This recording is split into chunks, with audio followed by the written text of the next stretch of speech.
اس عذاب کا موجب وہ تھپڑ ہے جو خدا کے ایک بندے کو خدا کا حکم سناتے ہوئے اس گاؤں میں مارا گیا تھا کہ اے مولا کریم، کیا یہ لوگ مجھے تیرے پیارے مسیح کی تبلیغ سے روک دیں گے، اور کیا میں اس طرح تبلیغ کرنے سے محروم رہوں گا؟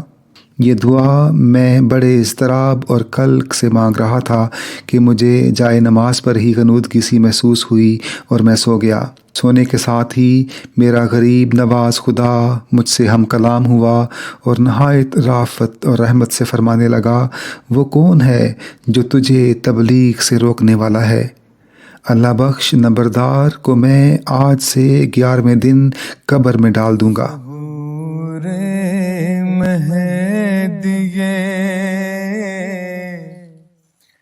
آخر زمان ہے، سنبھل جاؤ کہ وقت امتحان ہے۔ اعوذ باللہ من الشیطان الرجیم، بسم اللہ الرحمن الرحیم۔ سامعین کرام، آپ نے گزشتہ دنوں القلم پر حضرت مولانا غلام رسول راجے کی رضی اللہ تعالی عنہ کی بیعت کا ایمان افروز واقعہ سنا۔ حضرت مولانا غلام رسول راجے کی رضی اللہ تعالی عنہ اپنے لڑکپن میں ہی ایمان اور تقوی میں اس قدر بڑھے ہوئے تھے کہ جب وہ قادیان بیعت کی غرض سے آئے تو اللہ تعالیٰ نے حضرت مسیح موعود علیہ السلام کو ان کے آنے سے متعلق خبر کر دی، اور حضور نے ان کے ساتھی سے فرمایا کہ وہ لڑکا جو آپ کے پیچھے آ رہا تھا اس کو بلاؤ۔ بیعت کے بعد جب آپ اپنے گاؤں تشریف لائے تو علماء سو نے گاؤں گاؤں ان کی کم علمی اور کفر کا چرچا کیا، مگر دوسری طرف خدا تعالیٰ کو ان سے اتنی محبت تھی کہ انہیں الہام کے ذریعے سے یہ بشارت دی، مولوی غلام رسول جوان صالح کراماتی۔ سامعین کرام، آئیں آج کی پوڈ کاسٹ میں حضرت مولانا غلام رسول راجے کی رضی اللہ تعالی عنہ کی بیعت کے بعد کے چند واقعات جو ان کی تصنیف حیات قدسی سے لیے گئے ہیں انہی کی زبانی سنیں۔ یارو مسیح وقت کے تھی جن کی انتظار۔ حضرت مولانا غلام رسول راجے کی رضی اللہ تعالی عنہ قادیان مقدس سے واپسی کے بارے میں فرماتے ہیں، میں جب 1899 میں حضرت اقدس علیہ السلام کی دستی بیعت سے مشرف ہو کر مولوی امام الدین صاحب رضی اللہ تعالی عنہ کے ہمراہ قادیان سے واپس لوٹا تو مولوی صاحب موصوف اپنی ہمشیرہ سے ملنے کے لیے امرتسر اتر گئے اور میں سیدھا لاہور چلا آیا۔ یہاں پہنچ کر مجھے عربی پڑھنے کا شوق پیدا ہوا اور میں مدرسہ رحیمیہ کی مولوی کلاس میں داخل ہو گیا۔ ان دنوں مجھے ایک کتاب معرفت السلوک مل گئی جو میرے طبعی رجحان کے مطابق ہونے کی وجہ سے مجھے بہت پسند آئی اور اکثر میرے زیر مطالعہ رہتی، جس کی وجہ سے مجھے اس اسکول کے عام طلباء صوفی کے نام سے پکارنے لگ گئے۔ میری تعلیم پر ابھی کوئی 6 ماہ کا عرصہ گزرا ہوگا کہ ہمارا اسکول موسمی تعطیلات کی وجہ سے بند ہو گیا اور میں سیدھا اپنے وطن مالوف چلا آیا۔ وطن مالوف موضع راجے کی پہنچتے ہی خداوند کریم کی نوازش ازلی نے میرے اندر تبلیغ احمدیت کا ایسا بے پناہ جوش بھر دیا کہ میں شب و روز دیوانہ وار اپنوں اور بیگانوں کی محفل میں جاتا اور سلام و تسلیم کے بعد امام الزمان علیہ السلام کے آنے کی مبارکباد عرض کرتے ہوئے تبلیغ احمدیت شروع کر دیتا۔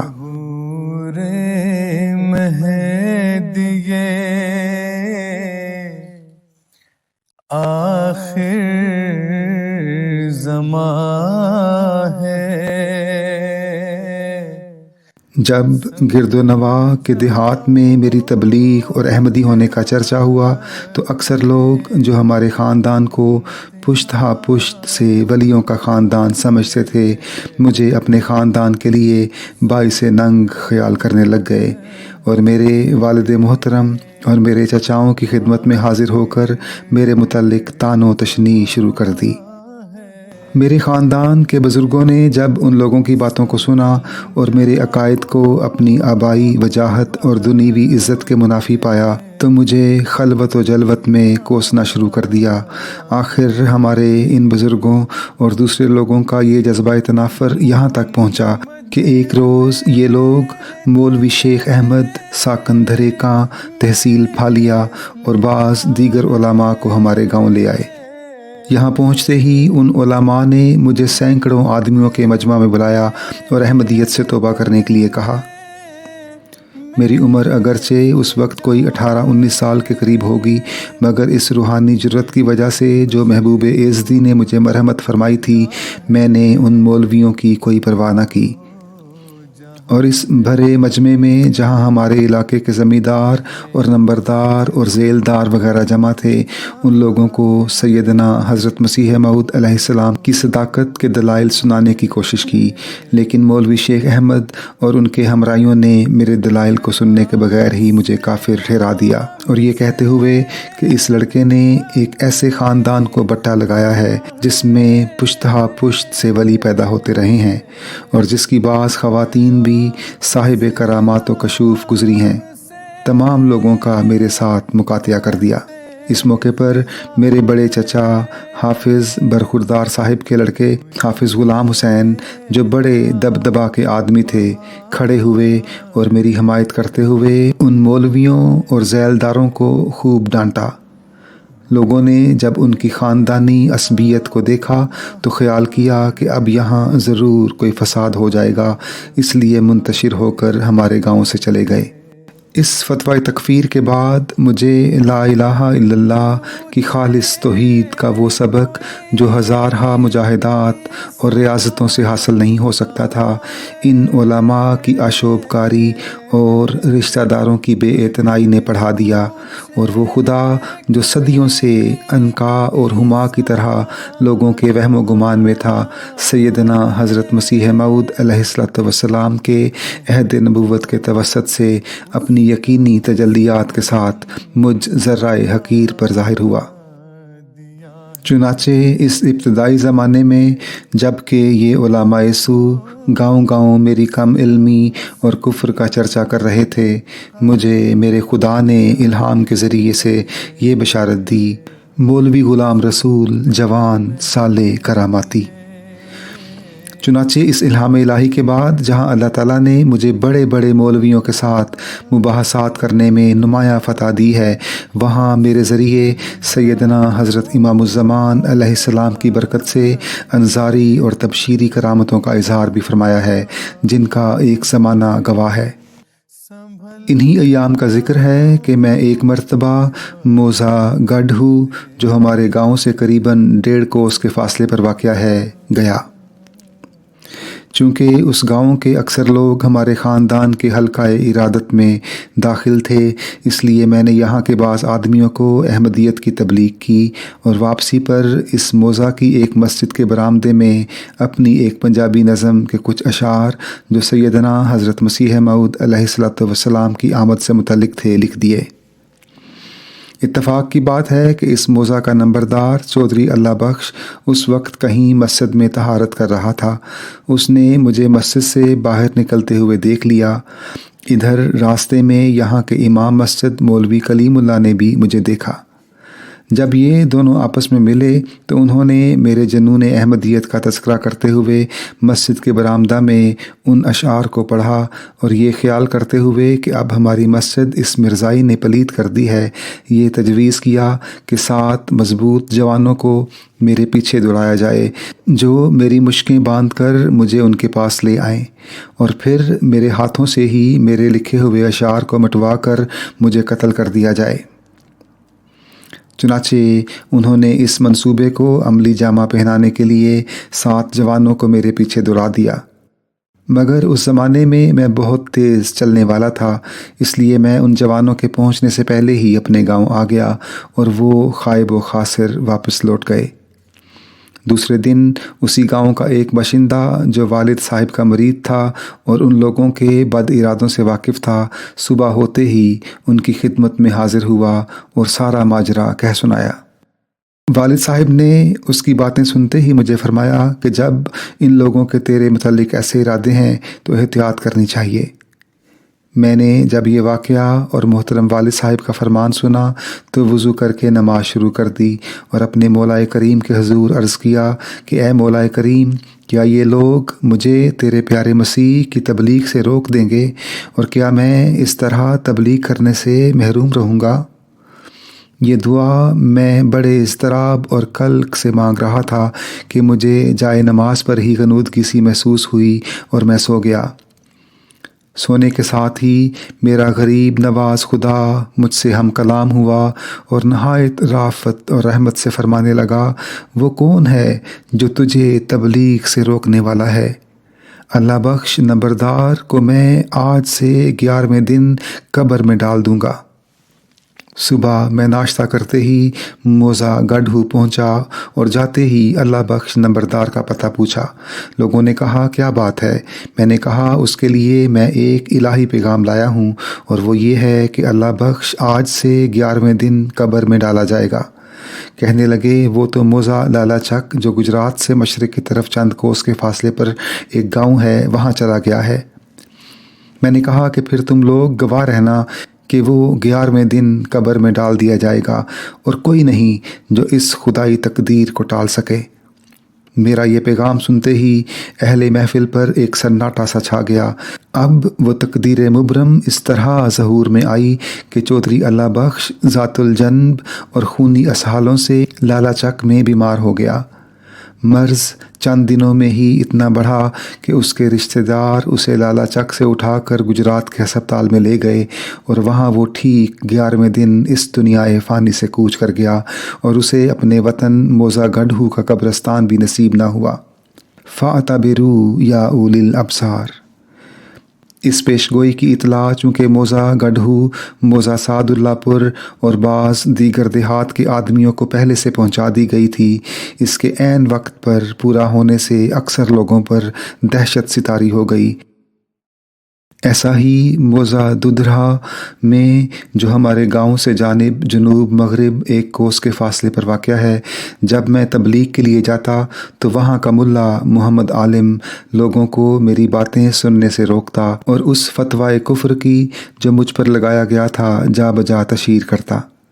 آخر اس نے موزہ مذکور کے ایک مضبوط نوجوان جیون خان نامی کو، جس کا گھرانہ جتھے کے لحاظ سے بھی گاؤں کے تمام ذمہ داروں پر غالب تھا، میرے خلاف ایسا بھڑکایا کہ وہ میرے قتل کے درپے ہو گیا اور مجھے پیغام بھجوایا کہ اگر تم اپنی زندگی چاہتے ہو تو ہمارے گاؤں کا رخ نہ کرنا ورنہ پچھتانا پڑے گا۔ میں نے جب یہ پیغام سنا تو دعا کے لیے نماز میں کھڑا ہو گیا اور خدا کے حضور گڑ گڑا کر دعا کی۔ تب اللہ تعالیٰ نے جیون خان اور ملا محمد عالم کے متعلق مجھے الہاماً بتایا کہ تبت یدا ابی لہب وتب ما اغنا عنہ مالہ وما کسب۔ اس القائے ربانی کے بعد مجھے دوسرے ہی دن اطلاع ملی کہ جیون خان شدید کولنج میں مبتلا ہو گیا ہے اور ملا محمد عالم ایک بد اخلاقی کی بنا پر مسجد کی امامت سے علیحدہ کر دیا گیا ہے۔ پھر کولنج کے دورہ کی وجہ سے جیون خان کی حالت تو یہاں تک پہنچی کہ چند دنوں کے اندر ہی وہ قوی ہیکل جوان مشت استخوان ہو کر رہ گیا اور اس کے گھر والے جب ہر طرح کی چارہ جوئی کر کے اس کی زندگی سے مایوس ہو گئے تو اس نے کہا کہ میرے اندر یہ وہی چھریاں اور کلہاڑیاں چل رہی ہیں جن کے متعلق میں نے میاں غلام رسول راجے کی والے کو پیغام دیا تھا۔ اگر تم میری زندگی چاہتے ہو تو خدا کے لیے اسے راضی کرو اور میرا گناہ معاف کراؤ ورنہ کوئی صورت میرے بچنے کی نہیں۔ آخر اس کے 9-10 رشتہ دار باوجود ملا محمد عالم کے روکنے کے ہمارے گاؤں کے نمبردار کے پاس آئے اور اسے میرے راضی کرنے کے لیے کہا۔ اس نے جواب دیا کہ میاں صاحب اگرچہ ہماری برادری کے آدمی ہیں مگر ان کے گھرانے کی بزرگی کی وجہ سے آج تک ہمارا کوئی فرد ان کی چارپائی پر بیٹھنے کی جرت نہیں کرتا۔ میں تو ڈرتا ہوں کہ کہیں اس قسم کی باتوں میں ان کی کوئی بے ادبی نہ ہو جائے۔ بالآخر وہ ہمارے نمبردار کو لے کر میرے والد صاحب محترم اور میرے چچا میاں علم الدین صاحب اور حافظ نظام الدین صاحب کے ہمراہ میرے پاس آئے اور اپنے سروں سے پگڑیاں اتار کر میرے پاؤں پر رکھ دیں اور چیخیں مار مار کر رونے لگے اور کہنے لگے کہ اب یہ پگڑیاں آپ ہمارے سر پر رکھیں گے تو ہم جائیں گے، ورنہ یہ آپ کے قدموں پر ہی دھری رہیں گی۔ ان کی اس حالت کو دیکھ کر میرے والد صاحب اور میرے چچوں نے ان کو معاف کرنے کی سفارش کی، جسے بالآخر میں مان کر اپنے بزرگوں کی مائیت میں ان لوگوں کے ساتھ ددرہا پہنچا۔ جیون خان نے جب مجھے آتے ہوئے دیکھا تو میری توبہ کہتے ہوئے میرے سامنے ہاتھ جوڑ دیے اور اتنا رویا اور چلایا کہ اس کی اس گریہ وزاری سے اس کے تمام گھر والوں نے بھی رونا اور پیٹنا شروع کر دیا۔ اس وقت عجیب بات یہ ہوئی کہ وہ جیون خان جسے علاقے کے طبیب لا علاج سمجھ کر چھوڑ گئے تھے، ہمارے پہنچتے ہی افاقہ محسوس کرنے لگا، اور جب تک ہم وہاں بیٹھے رہے وہ آرام سے پڑا رہا، مگر جب ہم اپنے گاؤں کی طرف لوٹے تو پھر کچھ دیر کے بعد اس کی درد و کرب کی وہی حالت ہو گئی، جس کی وجہ سے پھر اس کے رشتہ داروں نے مجھے بلانے کے لیے آدمی بھیجا، اور میں والد صاحب اور اپنے چچوں کے فرمانے پر اس آدمی کے ہمراہ جیون خان کے گھر چلا آیا۔ یہاں پہنچتے ہی اس گھر کی تمام عورتوں اور مردوں نے نہایت منت گزاری سے مجھے کہا کہ جب تک جیون خان کو صحت نہ ہو جائے آپ ہمارے گھر ہی تشریف رکھیں اور اپنے گاؤں نہ جائیں۔ ادھر ملا محمد عالم اور اس کے ہم نواؤں نے جب میری دوبارہ آمد کی خبر سنی تو جا بجا اس بات کا ڈنڈورا پیٹنا شروع کر دیا کہ وہ مریض جسے علاقے بھر کے اچھے اچھے طبیب لا علاج بتا چکے ہیں اور اب لبے گور پڑا ہے، یہ مرزائی اسے کیا صحت بخشے گا۔ یہ باتیں جب میرے کانوں میں پہنچیں تو میں نے جوش غیرت کے ساتھ خدا کے حضور جیون خان کی صحت کے لیے نہایت الہا اور توجہ سے دعا شروع کر دی۔ چنانچہ ابھی ہفتہ عشرہ بھی نہیں گزرا تھا کہ جیون خان کو خدا تعالیٰ نے سیدنا حضرت مسیح موعود علیہ السلام کی اعجازی برکتوں کی وجہ سے دوبارہ زندگی عطا فرما دی اور وہ بالکل صحت یاب ہو گیا۔ اس کرشمہ قدرت کا ظاہر ہونا تھا کہ اس گاؤں کے علاوہ گرد و نواح کے اکثر لوگ بھی حیرت زدہ ہو گئے اور جا بجا اس بات کا چرچا کرنے لگ گئے کہ آخر مرزا صاحب کوئی بہت بڑی ہستی ہیں جن کے مریدوں کی دعا میں اتنا اثر پایا جاتا ہے۔ اس کے بعد خدا تعالیٰ کے جلالی و قہری ہاتھ نے ملا محمد عالم کو پکڑا اور اس کی روح سیاہی اور رسوائی کے بعد اسے ایسے بھیانک مرض میں مبتلا کیا کہ اس کے جسم کا آدھا طولانی حصہ بالکل سیاہ ہو گیا اور وہ اسی مرض میں اس جہان سے کوچ کر گیا۔ موزہ جامو بولا جو ہمارے گاؤں سے جانب شمال 2 کوس کے فاصلے پر واقع ہے، وہاں کے اکثر زمیندار ہمارے بزرگوں کے ارادت مند تھے۔ جب انہوں نے جیون خان ساکن ددرا کی معجزانہ بیماری اور معجزانہ صحت یابی کا حال سنا تو ان میں سے خان محمد زمیندار میرے والد صاحب بزرگوار کی خدمت میں حاضر ہوا اور عرض کیا کہ میرا چھوٹا بھائی جان محمد عرصہ سے تپ دق کے عارضے میں مبتلا ہے، آپ ازراہ نوازش میاں غلام رسول صاحب سے فرمائیں کہ وہ کچھ روز ہمارے گھر میں ٹھہریں اور جان محمد کے لیے دعا کریں تاکہ اللہ تعالیٰ اسے بھی صحت عطا فرما دے۔ چنانچہ اس کی اس درخواست پر والد صاحب کے ارشاد کے ماتحت میں ان کے یہاں چلا آیا اور آتے ہی وضو کر کے نماز میں اس کے بھائی کے لیے دعا شروع کر دی۔ سلام پھیرتے ہی میں نے ان سے دریافت کیا کہ اب جان محمد کی حالت کیسی ہے۔ گھر والوں نے جواب دیا کہ بخار بالکل اتر گیا ہے اور کچھ بھوک بھی محسوس ہوتی ہے۔ چنانچہ اس کے بعد چند دنوں کے اندر ہی اس کے نحیف و ناتواں جسم میں اتنی طاقت آ گئی کہ وہ چلنے پھرنے لگ گیا۔ اس نشان کو دیکھ کر اگرچہ ان لوگوں کے اندر احمدیت کے متعلق کچھ حسن ظنی پیدا ہوئی، مگر سیدنا حضرت اقدس مسیح موعود علیہ السلام کے حلقۂ بیت میں کوئی شخص نہ آیا۔ جس کا نتیجہ یہ ہوا کہ اللہ تعالیٰ نے مجھے فرمایا کہ اس مریض کو جو صحت دی گئی ہے وہ ان لوگوں پر اتمام حجت کی غرض سے ہے، اور اگر انہوں نے احمدیت کو قبول نہ کیا تو یہ مریض اسی شعبان کے مہینے کی 28ویں تاریخ کی درمیانی شب قبر میں ڈالا جائے گا۔ چنانچہ میں نے بیدار ہوتے ہی قلم اور دوات منگوائی اور یہ الہام الہی ایک کاغذ پر لکھا اور اسی گاؤں کے بعض غیر احمدیوں کو دے دیا اور انہیں تلقین کی کہ اس پیش گوئی کو تعین موت کے عرصے سے پہلے ظاہر نہ کریں۔ اس کے بعد میں سیدنا حضرت مسیح موعود علیہ السلام کی بارگاہ اقدس میں چلا آیا اور یہیں رمضان المبارک کا مہینہ گزارا۔ خدا تعالیٰ کی حکمت ہے کہ جب جان محمد بظاہر صحت یاب ہو گیا اور جا بجا اس معجزے کا چرچا ہونے لگا تو اس مرض نے دوبارہ حملہ کیا اور وہ ٹھیک شعبان کی 19ویں رات اس دنیا فانی سے کوچ کر گیا۔ اس کے مرنے کے بعد جب ان غیر احمدیوں نے میری تحریر لوگوں کے سامنے رکھی تو ان کی حیرت کی کوئی انتہا نہ رہی، مگر افسوس ہے کہ پھر بھی ان لوگوں نے احمدیت کو قبول نہ کیا۔ موضع سعد اللہ پور جو ہمارے گاؤں سے جانب جنوب کوئی 3 کوس کے فاصلے پر واقع ہے، یہاں کے اکثر حنفی لوگ بھی ہمارے بزرگوں کے ارادت مند تھے، اس لیے میں کبھی کبھار اس موضع میں تبلیغ کی غرض سے جایا کرتا تھا اور ان لوگوں کو سیدنا حضرت مسیح موعود علیہ السلام کی صداقت سمجھانے کی کوشش کرتا رہتا تھا۔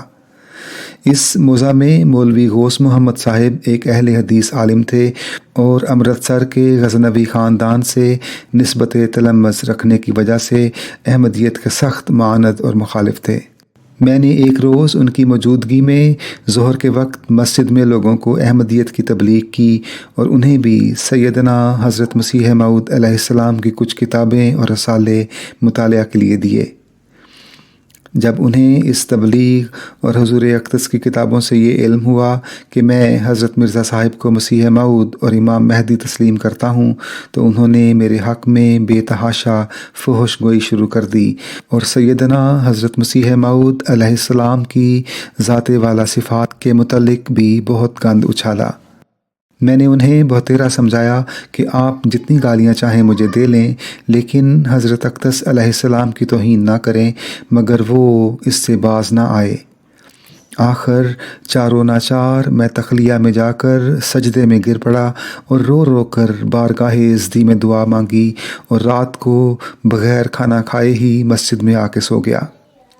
جب سحری کے قریب وقت ہوا تو مولوی غوث محمد صاحب مسجد میں میرے پاس پہنچے اور معافی مانگتے ہوئے مجھے کہنے لگے، خدا کے لیے ابھی حضرت مرزا صاحب کو میری بیعت کا خط لکھو ورنہ میں ابھی مر جاؤں گا اور دوزخ میں ڈالا جاؤں گا۔